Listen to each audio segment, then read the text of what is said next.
Hello everyone, we are here today. Today is our first episode recording and I am Brahmavadini. And my name is Shekhar. And I'm Sarah. And today we are going to try and trace the history of journalism in India. First off, let's go really way back. See, journalism might have existed earlier, but the formal kinds or the kind we know right now can be traced back to the advent of the Europeans basically. Prior to that, it was perhaps there are groups like Chitnis, etc. These people they were the royal informers and the information providers. So perhaps that at that time it was like that. But since the advent of the Europeans, journalism and bookkeeping and bookmaking transformed. We know that the first published book in India was one of the testaments or one of the religious books of Christianity. So what you're saying is that earlier journalism was a way of sharing it, which it is right now also, but like sharing information from one source to another source, which is like at the individual level. Now it's more like an individual source and it goes on to like a mass distribution. James Augustus Hickey is supposed to be the person who started it for the first time of this kind. These disgruntled officers of the British, they wanted to expose the British of their corrupt means. They used to have these private trades which was not allowed according to the British regulatory act of various regulatory act which governed these company officers. So the British tried, and it is very interesting to know that not only the press goes back to that, the press suppression also goes back to that. That while these people were trying to expose the British government, there was a counteraction by the British officials to suppress them so that their information does not reach their bosses in British Parliament. So this is very interesting that they have always this suppression of press and press has always coexisted. So here we are actually talking about a very I think official form of press, but I think even before that, this is my point of view, that journalism also has an archival value. So these books and all which were written during Mughal period describing the, like we have Faheen and what is the name of the other person who insang? Yes, Chinese travelers. Yeah, the Chinese travelers, and also then Roshan Ara, Jahanum, what is it called? Akbar Nama and Humayun Nama. Yeah. So these are also like basically they were important texts that were written, though not as a newspaper, but yes, they were recorded histories which were there. But we see that after this, press was immensely used in the nationalist movement by almost all nationalists, and each one of them had their separate newspaper, be it Bal Gangadhar Tilak with Kesari and Maratha, or Gandhiji with Indian Opinion, Young India. Actually, one of his newspapers, popular newspaper Indian Opinion, was what he had used in his struggle in South Africa. And then there were all the other, like one of the first popular newspapers perhaps in Bengal was Surendranath Banerjee's The Bengali. So these were not only the way, these were used to propagate the nationalist ideas, formulate opinions. These were institutions in themselves, which people used to gather together, huddle together and discuss these whatever the articles, they would discuss it, and that's how that really helped in formulating the nationalist opinion. Interestingly, even when the British were suppressing Indian nationalist leaders in the beginning of the nationalist movement, that is in the 19th century, we all know that how Bal Gangadhar Tilak was sentenced to imprisonment because of his for sedition. So that sedition is again related to a press incident where in one of the killings, not exactly killing, I mean, he reported the plague deaths in such a manner, actually a violence incident related to a plague.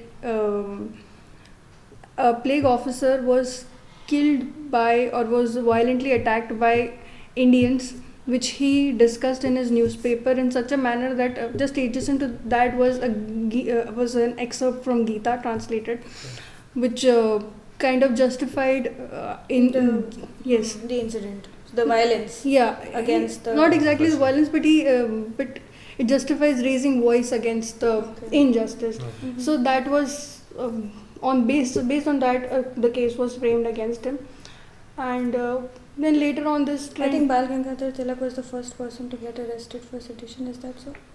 yes, I think so too.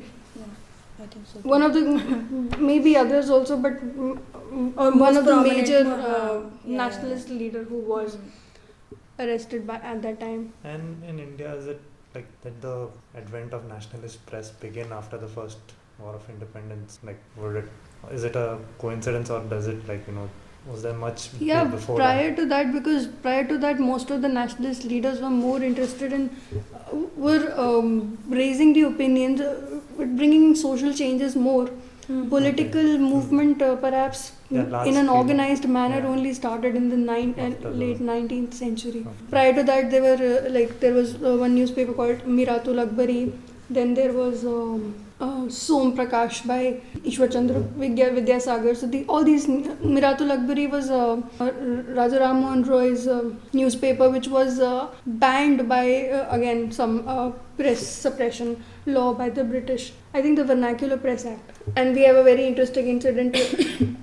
Though the British were always trying to suppress Indian press for one reason or the other, Indians always found a way to bypass that. They were a very popular and funny incident is how this newspaper of what's the name of the newspaper? Shishir Kumar Ghosh's newspaper, which turned overnight at Amrit Bazar Patrika. It changed from something from to a English. vernacular newspaper. English, Overnight it became English so as to avoid Vernacular Press Act, which I don't think so is possible in today's scenario. If a press has to change go that's from English to Hindi, and I don't think so. We have that kind of. But earlier press was not. It wasn't a cooperation, or it wasn't an employer. It was everything was. They barely made any money from that. It was only to raise opinion. That is why journalism is always viewed as a profession that is more closer to the people, because they always engaged in raising voices of the people. So that is why, and if you read about the earlier journalists, they all were half-starved, and they all used to make barely any money from it. So and it was the newspapers were not very expensive. It wasn't they weren't trying to raise money even for the nationalist causes.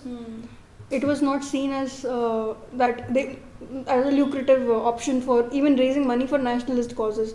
And whatever, in fact, Gandhiji's Indian Opinion used to get a lot of whatever money he got was through donations, and he used to use that to spread awareness among masses. So there has always been this connect where corporates have not directly controlled it. It has been, which is why it is now argued that we as in not just Indians but like everywhere around the world, we have this habit of not paying for news because we are so used to getting it for free. So which is why now there is sort of this problem in which because newspapers are not able to sustain themselves, so the quality is going down. And along with that there is this other problem that we are facing right now, that corporations are now taking up journalism. So, which is what my next point was, that since they are which is why sometimes corporations are taking over. And if a corporation has taken over a newspaper, then they are somewhat in some way or the other deciding the news item that is to be carried, or what is conflict of interest. It loses its independence. Like, I think there's two things in that. Of course, the conflict of interest, like obviously if it's, say, the newspaper is owned by an airline company, so obviously the newspaper, there would be some resistance within the newspaper's higher ups to report something negatively on that airline company, so as to say. And another second thing is, and I don't want to make it a whole debate between capitalism and socialism, so as to say, but for a corporate or major corporation, profit would come first before anything. Yeah. And It does, again actually. it does, and it, they wouldn't want to do anything that would hurt their Economic profits, interests, yes. which would include hurting, like, or which would include, being critical, may at times include being critical of the government, so as to say, because ultimately they would rely on a lot of policies of the government for their own business interests. Interestingly, throughout the evolution of press, at least in India, despite the fact that journalists were always poor and it was always nationalist, it was a nationalist initiative. Yeah. Still, British, or the corporates, we didn't have many corporates, but we always had this strong capitalist class in India. They never had that kind of a power to influence the newspapers, even after independence also. Because if we see our post-independence too, our journalist industry, or whatever we call it, journalist sector, has always been pretty isolated, should I say, or rather independent of the government machinery. Apart from Doordarshan, of course, we had that Doordarshan and others, whatever there. Doordarshan, what else? I think maybe does Lok Sabha TV, Rajya Sabha TV No, come under that? They've recently, All India Radio, AIR. So yes, they were the mouthpieces, but there were always these pamphlets and newspapers which were very popular, because I remember that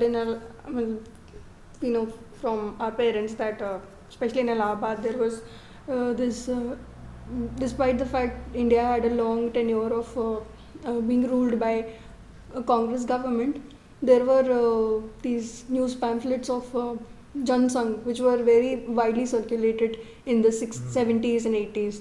So they always, this journalism had that power where people's opinion could be...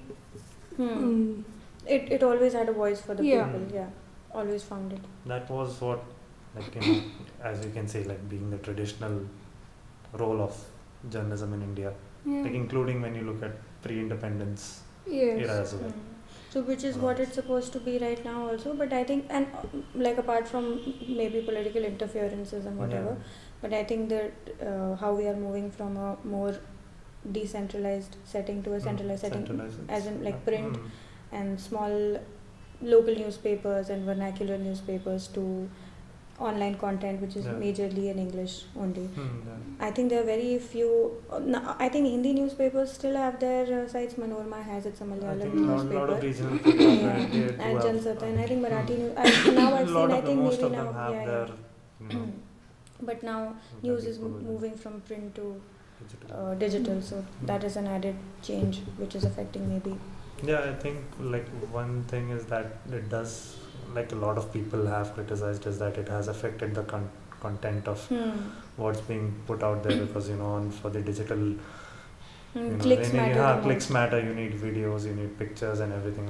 At certain extent, the visual element of things, that take prominence over.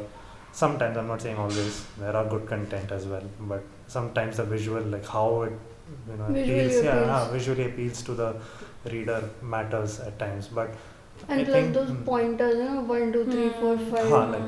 Dumbing down the content. Oversimplification of content. We've seen, I don't know, I saw the other day one 50-word edit or something like that. So that seemed a little. 50-word edit is not an edit piece. An edit you're not. You're just. Or maybe we are being judgmental. Maybe that. Could be 50. Twitter characters are 140, so it's in the Twitter age. But then, if you provide such little content, how can a person analyze? Then you are just feeding the information. You're not allowing the reader to interpret something. You are just it becomes like a headline. It's like you're just giving the reader a headline. That's all it's doing. Plus, I think with digital, the focus is also very maybe these metro cities, because that's where I think smaller cities get lost in such an exercise. One more thing, if we talk historically, in our Indian press history, we cannot forget the 1970s emergency time period, because during those times, journalism was put to proper test. That where they side, and they surely proved that they side with the people. There were instances when large number of newspapers or they printed blank Indian Express first did that, right? first pages. No, editorial pieces were blank because they said that they don't have Their a voice or opinion, something. yes. Yeah. So which was a very, I mean, nice, Powerful. yeah, Yeah, powerful. yeah. Even if I could use the word cool, Mm. way of protesting. Yeah. So and that I mean that in itself tells that that government did not have so much of say in controlling at least the newspapers. Newspapers, even though Yes. everything else was completely. Although electronic, see, then came the 80s and the 90s, and then the electronic media had this boom. But prior to that, Doordarshan was the mouthpiece. And Doordarshan, I've heard this that during the 80s, during the Sikh riots, since Doordarshan was a government-controlled channel, it did not report the cases. I mean the whatever Sikh riots that yeah. properly, and movie Bobby was being played during that time simultaneously to should we say distract whatever. So that was that. But then 1990s, after this boom in electronic media, there were so many channels which came up. Although now we are facing this challenge, which perhaps is maybe prior discussing to the challenges, when we should appreciate what a gift it was that now the news was not as boring as it used to be. I mean there were so many options first of all, and then there was creative presentation of the content, and then the stickers and all whatever has come up. And it's a booming industry. It employs so many people. I think so many people. I don't Yeah. think so we Yeah, have the not- exact figures, but yeah, that's a lot of people. People And yes, say instead of digital email. media has its own positives. Perks, Yeah, like with Twitter and everything nowadays, news spreads faster, and I think even before that, if digital age, if we okay, talking about television, broadcast media, yeah. because if we definitely. compare it with what has weren't to that Netflix documentary that we were watching, O.J. Simpson's trial, wasn't it? I mean, everything was reported online. We did not have that till very In recently. India. I mean, our I news think channels 2005 or weren't. something. We didn't have the means to do that, Yeah. even if they wanted. So perhaps now we've come to that point that Yeah, where that happened in 1994. 1994 that trial, kebab, no, right? in US. O.J. Simpson, yeah. Yeah, in India, can you imagine in 1990s something like that No, happening? definitely not. It's only after liberalized. I mean, of course, we were liberalized by then, but the industry took Yeah, some time to develop and become what it is right now. But now this challenge that has come up is that because journalist industry is still, I mean, unlike other countries where in all industries have investment in their own sector. I mean, they have their own independent money, and that is what my understanding is. Basically, but in our country, what happens is that there only, it seems like money is really concentrated among few people only. That is why who has the money controls everything. So what has happened right now is that it seems as if the corporates are Controlling the. yes. Yes, There and is then some, there there is are some kind of, yeah, I mean, yeah, there yeah. is some, that seems like There are those some organizations which are trying to not rely on, even though they have some backing, but I think more or less like they're more or trying to be less they are independent. seeking crowdsourcing Crowdsourcing, as a yeah, mean yeah. to, and that is something I think like that's what's happening internationally as well. Like I read a report about how NYT over the last 3 or 4 years, they're around, just check the numbers, around 64% of their revenue is through subscription and and circulation. That is what is print. NYT? New York Times, sorry. So they're 64% of their revenue by around 2017 or something, it was through prints and online subscription. So if it's, and of course New York Times is a major player in international media, so as to say. So But isn't that better? See, crowdsourcing, isn't that better that if somebody pays through because subscription? you are not relying on, like you said, advertisements, one thing, of course, because that's very, I don't know, at the moment could be called volatile, so as to say. And secondly, again, like you said, you're not relying on corporates to Control fund the you, narrative. control Even you ultimately. Gauri Rankesh, I think the newspaper Hmm, that she yeah, ran, she had- she did not take no, she did not, advertisements no. because she said She she did not, doesn't yeah. want to be. Gandhiji also did not take, by Okay. the way. Yeah, he was the Indian Correction. opinion had no Hmm. advertisement. Famously, did Yeah. not have any advertisement. And I think who's the creator of Wire, The Wire? David Simon. David Simon had said that. He was talking about this ad. I don't think he was talking about advertising, but he was just talking about how because digital media is flourishing because I think their advertisements cost lesser as compared to if you're giving an ad in an online thing as compared to a newspaper. It's cheaper to give it in an online medium. Yeah. So he was saying that why print is dying and whatever. So what is the future? And he said that until and unless I think he was talking about Huffington Post. Like if he sees a Huffington Post reporter in a government office, that's when he'll be satisfied because he thinks like that's where all the information is. Otherwise, it's this absence of reporters from government offices would give them an option to be corrupt and everything. Like I think it's also is like what he said was kind of in support of the local. The local media, newspapers, like basically well. decentralizing again coming back to that how journalism is about people, so the news should come from the people and something that is important to the people, and when that happens then people should also find it in themselves to pay for it, because if they want content that speaks so that's of about course them. like when you are not if you are not relying on ads or major big corporate funding, then one thing is that you should have good content because that's the only selling point to get Other than that, subscriptions. right, definitely. There could be crowdsourcing, could be one way of raising money. The other thing could be I don't know whether it is for political parties or for newspapers. I don't remember properly, but this could be one solution that a little sustaining amount perhaps could be distributed in like the way taxes work, because news is very important. News helps us formulate opinions, it helps us understand things, it especially in a democracy everybody has a stakeholdership to news. So maybe if an arrangement like this could be made in which money could be raised or contributed anyway, that kind of money could be raised and then distributed for sustenance of at least major reliable news sources, because again in the digitized world we have this problem of fake news also which has come up. So there is a need to at least sustain those sources, those news agencies which provide for authentic ground level news which is relevant to the people.